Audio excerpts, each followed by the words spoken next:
ನಾರಾಯಣಾಯ ಪರಿಪೂರ್ಣಗುಣಾಣುವಾಯ ವಿಶ್ವೋದಯಸ್ಥಿತಿಲಯೋನ್ನಿತಿಪ್ರದಾಯ ಜ್ಞಾನಪ್ರದಾಯ ವಿಬುಧಾಸುರಸೌಖ್ಯದುಃಖ ಸತ್ಕಾರಣಾಯ ವಿತತಾಯ ನಮೋ ನಮಸ್ತೆ. ಅನವದ್ಯಾತ್ಮಚಾರಿತ್ರ್ಯಂ ವಾದಿಕದ್ಯೋತಭಾಸ್ಕರಂ ವಿದ್ಯಾಮಾನ್ಯಗುರುಂ ವಂದೇ ವಿದ್ಯೋತಭಾಸ್ವರಂ. ತಪಸ್ವಾಧ್ಯಾಯಶುಶ್ರೂಷ ಕೃಷ್ಣಪೂಜಾರತಿಂ ಮುನಿಂ ವಿಶ್ವೇಶಮಿಶ್ರಂ ವಂದೇ ಪರಿವಿರಾಟ್ ಚಕ್ರವರ್ತಿನಂ. ಶ್ರೀ ಗುರುಭ್ಯೋ ನಮಃ. ಹರಿ ಓಂ. ನನ್ನ ಹೆಸರು ಗುರುರಾಜ ಲಕ್ಷ್ಮೀನಾರಾಯಣ ಪ್ರಕಾಶ ಗುರುರಾಜ. ವಯಸ್ಸು 63. 1976ನೇ ಇಸ್ವಿಯಲ್ಲಿ ಪೂರ್ಣಪ್ರಜ್ಞ ವಿದ್ಯಾಪೀಠದ ಪಕ್ಕದಲ್ಲಿರುವ ITI ಲೇಔಟ್ನಲ್ಲಿ ನಮ್ಮ ತಂದೆಯವರು ಒಂದು ಸೈಟನ್ನು ತೆಗೆದುಕೊಂಡು ಮನೆ ಕಟ್ಟಿಸಿದಾಗ ನಾವೆಲ್ಲವೂ ಇಲ್ಲಿಗೆ ಬಂದೆವು. ಆ ಕಾಲದಲ್ಲಿ ಈ ಪ್ರದೇಶ ಊರ ಹೊರಗಿತ್ತು. 1974ರಲ್ಲಿ ITI ಲೇಔಟ್ ಬಂದಾಗ ಜಾಸ್ತಿ ಮನೆಗಳಿರಲಿಲ್ಲ.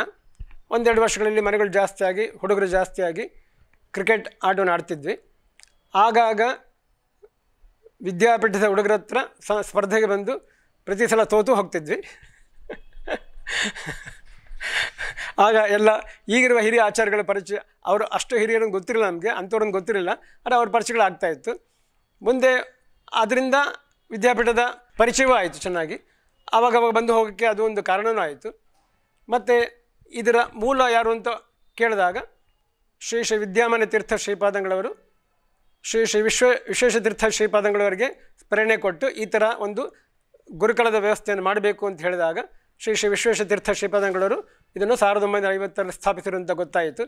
ಹಾಗಾಗಿ ಆ ಇಬ್ಬರು ಮಹನೀಯರಿಗೆ ನಾನು ಬಹಳ ಕೃತಜ್ಞನಾಗಿದ್ದೇನೆ. ಅದನ್ನು ಸದ್ಯದಲ್ಲಿ ಶ್ರೀ ಶ್ರೀ ವಿಶ್ವಪ್ರಸನ್ನ ತೀರ್ಥ ಶ್ರೀಪಾದಂಗಳವರು ಬಹಳ ಮುತುವರ್ಜಿಯಿಂದ ಬಹಳ ಚೆನ್ನಾಗಿ ನಡೆಸ್ಕೊಂಡು ಹೋಗ್ತಿದ್ದಾರೆ. ಜನಸಂಚಾರ ಭಾಳ ಕಮ್ಮಿ ಇತ್ತು. ಮನೆಯಿಂದ ಹೋಗುವಾಗ ಮನೆಗೆ ಬರುವಾಗ ವಿದ್ಯಾಪೀಠದ ದರ್ಶನ ಧಾರಾಳವಾಗಿ ಆಗ್ತಾಯಿತ್ತು. ಲೌಕಿಕದಲ್ಲಿದ್ದರಿಂದ ಪುರುಸತ್ತಾದಾಗ ಮಾತ್ರ ಬಂದು ಕೃಷ್ಣನ ದರ್ಶನ ಪಡೀತಿದ್ವು. ಆ ರೀತಿ ಬಂದಾಗಲೆಲ್ಲ ವಿದ್ಯಾಪೀಠದ ಬಗ್ಗೆ ಕುತೂಹಲ ಇತ್ತು. ಅದರಿಂದ ವಿಚಾರಿಸಿದಾಗ ಈ ರೀತಿಯಾಗಿ ಒಂದು ಗುರುಕುಲದ ವ್ಯವಸ್ಥೆ ಇದೆ, ಈ ರೀತಿ ವಿದ್ಯಾಭ್ಯಾಸ ಉಚಿತವಾಗಿ ಕೊಡಲ್ಪಡುತ್ತದೆ ಎಂದು ಗೊತ್ತಾದಾಗ ಬಹಳ ಆಶ್ಚರ್ಯ ಆಯಿತು ಮತ್ತು ಅಭಿಮಾನವೂ ಉಂಟಾಯಿತು. ಆವಾಗವಾಗ ಆಗಾಗ ಮನಸ್ಸಿನಲ್ಲಿ ನಾವು ಈ ರೀತಿ ಮಾಡಬೇಕಲ್ಲ ಅಂತ ಯೋಚನೆ ಬಂತು. ಆದರೆ ಸಂಪೂರ್ಣವಾಗಿ ಲೌಕಿಕದಲ್ಲಿ ಮುಳುಗಿದ್ರಿಂದ ಅದು ಆಗ ಸಾಧ್ಯವಾಗಲಿಲ್ಲ. ಮುಂದೆ ಕೆಲಸ, ಸಂಸಾರ, ಮುಂದುವರಿದ ಜೀವನ, ಸುಮಾರು 50ರ ಆಸುಪಾಸಿನಲ್ಲಿ ಈ ಲೌಕಿಕ ಜೀವನ ಸಾಕು ಅಂತ ಮನಸ್ಸಿಗೆ ಬಂತು. ಹಾಗಾಗಿ ಇರುವ ಕೆಲಸವನ್ನು ಬಿಟ್ಟು ಅಲೌಕಿಕ ವಿದ್ಯೆಯನ್ನು ಕಲಿಬೇಕು ಅಂತ ಯೋಚನೆ ಬಂದು, ಮರೆತು ಹೋಗಿರುವ ದೇವರ ಪೂಜೆಯ ಮಂತ್ರಗಳನ್ನು ಕಲಿಬೇಕು ಅಂತ ಮನಸ್ಸಿಗೆ ಬಂದು ಶ್ರೀಯುತ ನರಸಿಂಹ ಕಟ್ಟಿ ಆಚಾರ್ಯರನ್ನು ಸಂಪರ್ಕಿಸಿದೆವು. ಅವರಿಂದ ಕಲಿತಿರ್ಬೇಕಾದ್ರೆ ಅವರ ಪ್ರೇರಣೆಯಿಂದ ವಾರದಲ್ಲಿ 2 ದಿವಸ ನಡೆಯುವ ಶಾಸ್ತ್ರ ಪಾಠ ಅಧ್ಯಯನ, ಅಂದರೆ ಶನಿವಾರ ಮತ್ತು ಭಾನುವಾರ ನಡೆಯುವ ಪಾಠಕ್ಕೆ ಹೋಗಬೇಕು ಅಂತ ಅವರಿಂದ ಪ್ರೇರಣೆ ಸಿಕ್ತು. ಹೋಗಿ ಕುಳಿತುಕೊಂಡಾಗ ಪಾಠ ಸ್ವಲ್ಪ ಮಟ್ಟಿಗೆ ಅರ್ಥ ಆಗ್ತಾಯಿತ್ತು. ಆದರೆ ಅದನ್ನು ಮರುದಿನ ಹೇಳಬೇಕು ಅಂದರೆ ಎಲ್ಲ ಮರೆತು ಹೋಗ್ತಾಯಿತ್ತು. ಯಾಕಂದರೆ ಸಂಸ್ಕೃತ ಭಾಷೆಯ ಜ್ಞಾನ, ವ್ಯಾಕರಣ ಜ್ಞಾನ ಒಂಚೂರು ಇರಲಿಲ್ಲ. ಮತ್ತು ಬಹಳಷ್ಟು ಪ್ರಶ್ನೆಗಳು ಮನಸ್ಸಿಗೆ ಬರ್ತಾಯಿತ್ತು, ಯಾಕೆಂದರೆ ಸಂಸ್ಕೃತದ ಗಂಧ ಇಲ್ಲದೆ ಇರೋದ್ರಿಂದ. ಮತ್ತು ನರಸಿಂಹ ಕಟ್ಟಿ ಆಚಾರ್ಯ ಹತ್ರ ಹೋಗಿ ಇದಕ್ಕೇನು ಪರಿಹಾರ ಅಂತ ಕೇಳಿದೆ. ಅದಕ್ಕೆ ಅವ್ರು ಹೇಳಿದರು, ಸಂಸ್ಕೃತ ಭಾಷೆಯನ್ನು ಶುರುವಿಂದಲೇ, ರಾಮಶಬ್ದದಿಂದಲೇ ಕಲಿಬೇಕಾಗತ್ತೆ. ವಿದ್ಯಾಪೀಠದ ವ್ಯವಸ್ಥೆಯಲ್ಲಿ ಸುಮಾರು ಒಂದು 4ರಿಂದ 5 ವರ್ಷದೊಳಗೆ ಸಂಸ್ಕೃತ ಭಾಷೆಯನ್ನು ಕಲಿಸ್ತೇವೆ. ಆಮೇಲೆ ಸುಮಾರು ಒಂದು 6-7 ವರ್ಷ ಶಾಸ್ತ್ರದ ಅಧ್ಯಯನ ನಡೆಯುತ್ತದೆ. ಆಮೇಲೆ ಶ್ರೀಮನ್ ನ್ಯಾಯಸುಧ ಪಾಠವನ್ನು ಸ್ವಾಮಿಗಳು ಮಾಡ್ತಾರೆ. ಈ ರೀತಿ ವ್ಯವಸ್ಥೆ ಇದೆ.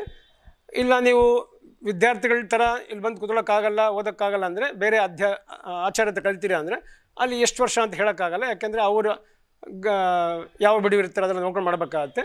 ಯೋಚನೆ ಮಾಡಿ ಅಂದರು. ಯೋಚನೆ ಮಾಡಿ ಕಡೆಗೆ ಒಂದು ನಿರ್ಧಾರಕ್ಕೆ ಬಂದೆ, ಎಷ್ಟೇ ಕಷ್ಟ ಆದರೂ ಪರವಾಗಿಲ್ಲ, ವಿದ್ಯಾಪೀಠಕ್ಕೆ ಸೇರಬೇಕು ಅಂತ. ನರಸಿಂಹ ಕಟ್ಟಿ ಆಚಾರ್ಯರ ಮೂಲಕವೇ, ಅವರ ಸಹಾಯದಿಂದ, ಅವರ ಮೂಲಕವೇ ಪ್ರಾಂಶುಪಾಲರಾದ ಶ್ರೀಯುತ ಸತ್ಯನಾರಾಯಣಾಚಾರ್ಯರನ್ನು ಭೇಟಿ ಮಾಡಿ ಹೀಗೊಂದು ಅವಕಾಶ ಕೊಡಬೇಕು ಅಂತ ವಿನಂತಿಸಿಕೊಂಡಾಗ ಭಾಳ ತುಂಬು ಹೃದಯದಿಂದ ಅವಕಾಶ ಮಾಡಿಕೊಟ್ಟರು. ಹುಡುಗರ ಜೊತೆ ಕೂತ್ಕೊಂಡು 11 ವರ್ಷ ಅವರಲ್ಲಿ ಒಬ್ಬರಂತೆ ಓದೋದಕ್ಕೆ ಅವಕಾಶ ಮಾಡಿಕೊಟ್ರು. ಪರಿಸರ ಎಷ್ಟು ಚೆನ್ನಾಗಿತ್ತು ಅಂದರೆ ನಾನು ಇವ್ರಿಗಿಂತ ಬೇರೆನಲ್ಲ ಅಂತ ಒಂದು ಯಾವುದೇ ರೀತಿಯಾದ ಮನಸ್ಸಲ್ಲಿ ಅಭಿಪ್ರಾಯ ಮೂಡಲಿಲ್ಲ. ಅಷ್ಟು ಚೆನ್ನಾಗಿ ಇಲ್ಲಿ ಓದ್ತಾ ಹೋದೆ. ಶಾಸ್ತ್ರದ ಜ್ಞಾನವೂ ಬೆಳೆಯುತ್ತಾ ಹೋಯಿತು. ಎಲ್ಲ ಅಧ್ಯಾಪಕರು ಬಹಳ ಸಂತೋಷದಿಂದ ಮತ್ತು ಬಹಳ ಅಭಿಮಾನದಿಂದ ಹರಿಸಿದ್ದಾರೆ, ಅಧ್ಯಯನದ ಮೂಲಕ ಹರಿಸಿದ್ದಾರೆ. ಯಾವ ಸಂದೇಹ ಬಂದರೂ ಯಾವುದೇ ಆಚಾರ್ಯ ಕೇಳಿದ್ರು ಯಾರು ಸಂಕೋಚ ಪಟ್ಟುಕೊಳ್ಳದೆ ಎಲ್ಲದನ್ನು ವಿವರಿಸಿ ಹೇಳ್ತಾಯಿದ್ರು. ಪಠ್ಯೇತರದ ಪಾಠಗಳು ಸುಮಾರು ಆದವು. ಧರ್ಮಶಾಸ್ತ್ರದ ಬಗ್ಗೆ, ಬೃಹತಿ ಶಾಸ್ತ್ರದ ಬಗ್ಗೆ, ಐತರೇಯ ಉಪನಿಷತ್ ಬಗ್ಗೆ, ಈ ವ್ಯಾಕರಣದ ಬಗ್ಗೆ, ಈ ರೀತಿ ಬೇರೆ ಬೇರೆ ಆಚಾರ್ಯಗಳು ಪಠ್ಯೇತರ ಪಾಠಗಳನ್ನು ಬಹಳ ಚೆನ್ನಾಗಿ ಮಾಡಿಕೊಟ್ಟಿದ್ದಾರೆ.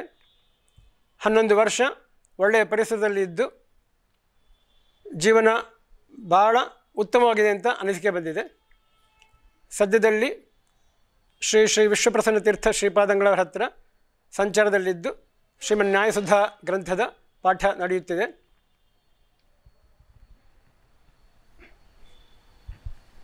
ನನಗೆ ವಯಸ್ಸಾಯಿತು, ಓದೋಕ್ಕೆ ಸಾಧ್ಯವಾ ಅಂತ ಪ್ರಶ್ನೆ ಬಂದರೆ ದಯವಿಟ್ಟು ಅಂಥ ಪ್ರಶ್ನೆಯ ಪಕ್ಕದಲ್ಲಿಟ್ಟು ಮನಸ್ಸು ಗಟ್ಟಿ ಮಾಡಿಕೊಂಡು ಇಂತಹ ಗುರುಕುಲಕ್ಕೆ ಬಂದರೆ ಖಂಡಿತ ನಿಮಗೆ ಎಲ್ಲ ಸೌಲಭ್ಯಗಳು ಇದೆ, ಎಲ್ಲ ಅವಕಾಶಗಳು ಇದೆ, ಒಳ್ಳೆಯ ಪರಿಸರ. ಹಾಗಾಗಿ ಇಷ್ಟೇ ಕಲಿಯಕ್ಕಾಗತ್ತೆ ಅಷ್ಟೇ ಕಲಿಯಕ್ಕಾಗತ್ತೆ ಅನ್ನೋದನ್ನು ಮನಸ್ಸಲ್ಲಿ ಇಟ್ಕೊಳ್ದೇನೆ ಮುಂದಿನ ಜನ್ಮ ಇನ್ನೂ ಚೆನ್ನಾಗಾಗಬೇಕು ಅನ್ನೋಂಗಿದ್ರೆ ಎಷ್ಟು ಸಾಧ್ಯವೋ ಅಷ್ಟು ಮಟ್ಟಿಗೆ ಕಲಿತು ಪ್ರಯತ್ನ ನಮ್ಮದಾಗಬೇಕು. ಫಲ ಅದು ಭಗವಂತನ ಇಚ್ಛೆ. ಅದು ನಾವು ಪ್ರಯತ್ನ ಪಡದೇ ಇದ್ದರೆ ಫಲ ಸಿಗೋದಿಲ್ಲ. ಹಾಗಾಗಿ ವಯಸ್ಸಿನ ಕಾರಣ ಇಟ್ಕೊಂಡು ದಯವಿಟ್ಟು ಯಾರೂ ಅದನ್ನು ಮುಂದಕ್ಕೆ ಹಾಕಬಾರ್ದು.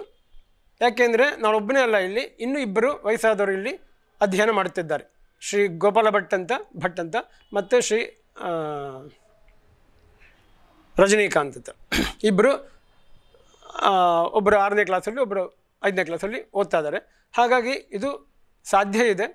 ವಯಸ್ಸನ್ನು ಕಾರಣ ಇಟ್ಕೊಂಡು ದಯವಿಟ್ಟು ಶಾಸ್ತ್ರ ಅಧ್ಯಯನವನ್ನು ಮಾಡದೇ ಇರಬೇಡಿ. ಇಲ್ಲಿ ಯಾವುದೇ ರೀತಿಯ ತೊಂದರೆ ಇಲ್ಲ, ಎಲ್ಲ ರೀತಿಯ ಸವಲತ್ತುಗಳಿದೆ. ಬಹಳಷ್ಟು ಅಧ್ಯಾಪಕಗಳಿದ್ದಾರೆ ನಿಮಗೆ ಮಾರ್ಗದರ್ಶನ ಮಾಡುವುದಕ್ಕೆ. ಯಾವುದೇ ರೀತಿಯ ಕುಂದುಕೊರತೆಗಳು ಬಂದರೂ ಅದನ್ನು ನಿವಾರಿಸ್ಕೊಳ್ಳೋಕ್ಕೆ. ಹಾಗಾಗಿ ಯಾರು ಏನೂ ಯೋಚನೆ ಮಾಡದೆ, ಏನೂ ಕಾರಣವನ್ನು ಕೊಡದೆ ಇಲ್ಲಿ ಖಂಡಿತವಾಗಿ ಬಹಳ ಚೆನ್ನಾಗಿ ಸುಲಲಿತವಾಗಿ ಅಧ್ಯಯನ ಮಾಡಬಹುದು.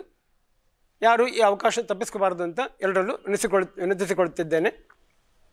ಇದರೊಂದಿಗೆ ನನ್ನ ಮಾತುಗಳನ್ನು ಶ್ರೀ ರಜತಪೀಠ ಪುರವಾಸಿಯಾದ ಶ್ರೀಮನ್ ಮಧ್ವಾಚಾರ್ಯ ಕರಾರ್ಚಿತವಾದ ಶ್ರೀಕೃಷ್ಣ ಪರಮಾತ್ಮನಲ್ಲಿ ಸಮರ್ಪಿಸುತ್ತಿದ್ದೇನೆ. ಶ್ರೀಕೃಷ್ಣ ಅರ್ಪಣಮಸ್ತು.